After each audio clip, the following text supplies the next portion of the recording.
देवरांचा विनय आज व्यवस्थित झाला, घरात झाला. त्या घरात कचरा, पाणी, काम करायला माणसं 24 तास. म्हणजे सोन्याचा चमचा घेऊन आलेल्या माणसाला आंदोलनाचं काय माहिती? कुठल्या आंदोलनात मिलिंद देवरा जरी दिसलाय वडिलांबद्दल मिलिंद देवराची या जीवना त्याचं जे जीवनमान लाईफस्टाईल आहे त्याच्यानुसार तुम्ही पत्र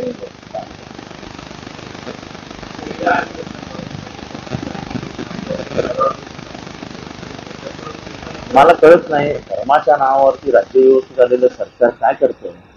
हायकोर्टाने असं आहे की गौरी विसर्जन, आता गौरी विसर्जनामध्ये पाला असतो, काही झाडं पानं वगैरे असतात, त्याचं विसर्जन करून का असं हायकोर्टाने सांगितलं.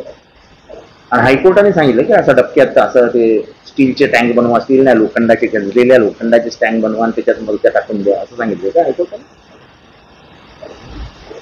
तुम्ही बनवा ना, तुम्हाला बनवायचं ना, एखादं जलकुंभ बनवा, खाडीत बनवा, जसं तुम्ही तलावपालीत बनवूया खाडीत बनवा.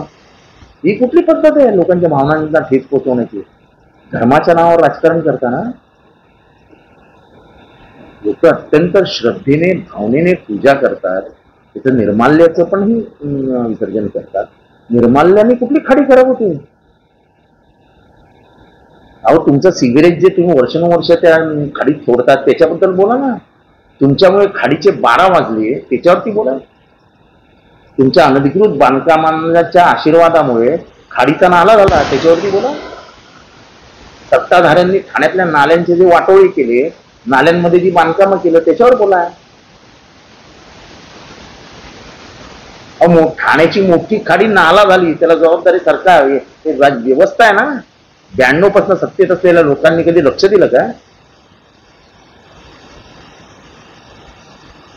अनधिकृत बांधकामांच्या मागे आहे कोण ठाण्यामध्ये? एकदा संशोधन करा ना. कोर्टाने लावावी इन्क्वायरी. आमचं तर म्हणणं कोर्टाने इन्क्वायरी लावावी. कोण पैसे जमा करतो, कोणाकडे पैसा जातो, हे अधिकारी कोणाच्या सांगण्यावर नाही सगळं करतात. काय गणपतीवरती तुमचं नियम आणि काहीतरी हायकोर्टने सांगितलं एवढं 4 लोखंडी याच्यात येऊन तुमच्या गणपती टाका. त्याचं राजकारण करायचं नाही म्हणून आम्ही करत नाही ना. ते एकही गणपती विसर्जित होऊ दिला नसता. काय केलं असतं पोलिसांनी? अटकच केली असती ना, फाशी तर दिली नसती. काय दरवेळेस पोलीस पोलीस पोलीस बोलवायचे आणि लोकांना घाबरवायचं. एक दिवस आज तुम्हाला हे सगळं बरं वाटतं, एक दिवस या सगळ्या विरुद्ध याच ठाण्याबद्दल बंड झालेलं असेल. धर्माच्या नावावर निवडून येता आम्ही हिंदू आहोत, आम्ही हिंदू आहोत. हिंदूंच्या सगळ्या सणांच्या बट्ट्या बोळ करून टाकलाय. आमच्या काळात नव्हती ना बंदी डीजेवर. आमच्या काळातही कायदे होते, कायद्याला बगल देऊन लोकांना सण कसे साजरे करू द्यायचे ते आम्ही करू दिले ना. व्यवस्थेच्या माध्यमातून धर्म बोबीतच काढायचा आणि आपल्या मनातला जो हेतू आहे तो पुढे न्यायचा. ठीक आहे, त्या मूर्त्या अशा पद्धतीने बोलून तुम्ही लोकांच्या भावना दुखवल्या आहेत. त्याच्याबद्दल मला राजकारण करायचं नव्हतं, नाही तर एकही मूर्ती विसर्जित होऊ दिली नसती.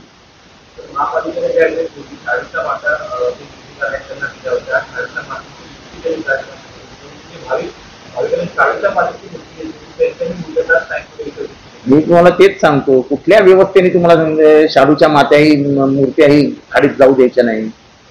त्याच्या विरुद्ध सुप्रीम कोर्टात जायला पाहिजे. तर राज्य सरकारला भावनांचा कदर आहे की नाही आहे? फक्त हे राजकारण करायचं नाही म्हणून आम्ही शांत बसलो की जाऊ दे, बरोबर नाही. बरोबर, लोकांच्या भावनांची खेळू नका. श्रद्धा आहे. त्याच्यानंतर आता देवीचं विसर्जन येईल. अडवून दाखवा बरं, हिंमत असेल तर देवीचं विसर्जन. स्वतः तुमची मूर्ती जाते, स्वतः टेंबी नाक्यावरनं मूर्ती निघते. न्या आणि करा दुसरीकडे विसर्जन, नका करू तलावात विसर्जन. तलावात बंदी असताना तुमची देवी तलावाच्या मध्यभागी नेऊन तुम्ही विसर्जन करता. हे कसं काय चालतं बरं? म्हणजे तुम्हाला सगळे कायदे माफ आणि लोकांना सगळे कायदे लागू? बरोबर नाही. सर्वसामान्य माणूस पण माणूसच, एवढं लक्षात. पर्यावरणाचा ऱ्हास होणार नाही यासाठी पर्यावरणाचा ऱ्हास होऊ नये ह्या मताचा आम्ही पण आहे. पण त्याला पर्यायी व्यवस्था आहेत ना, त्या व्यवस्थांचं अंगीकरण करा ना. या व्यवस्थेचं अंगीकरण न करता उगाच लोकांच्या भावनांची कळायचं. काहीतरी टँक बनवली आहे, त्या टँकमध्ये आणून ते गणपती टाकायचे आणि नंतर ते गणपती टाकतात कुठे? त्या कचरा कुंडीत, ते रायगडला.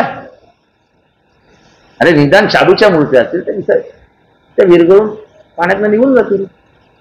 आणि शाडू शेवटी जाऊन खाली बसतो ना खाडीच्या. खाडीचा रंग बघा. थोडी जर लाज असेल ना, बाकी गणपती राहू द्या बाजूला, ती खाडी साफ करा. ज्या खाडीतनं एकेकाळी पिटाव्याची लोक, खारीगावची लोक, दिव्याची लोक, मुंबऱ्याची लोक मच्छी खायची. आज मच्छी सोडा, कोणी जर पोहायला उडी मारली तर गुदमरून मरेल, अशी परिस्थिती आहे खाडीची. नाही कोणाला काही घेतलं, याच्यावर न बोललेलं बरं. 3 महिन्यात सगळं सत्य बाहेर पडेल. फसवाफसवीचे उद्योग करून 2 समाजामध्ये दरी पाडायची आणि आपल्या स्थानिक स्वराज्य संस्थांच्या निवडणुका काढून घ्यायचा, एवढंच काम हे सरकार करतंय. हे सरकार फक्त राजकारणाचा विचार करतं. सामाजिक स्वास्थ्य या सरकारच्या ध्यानी मनी स्वप्नी पण नाही.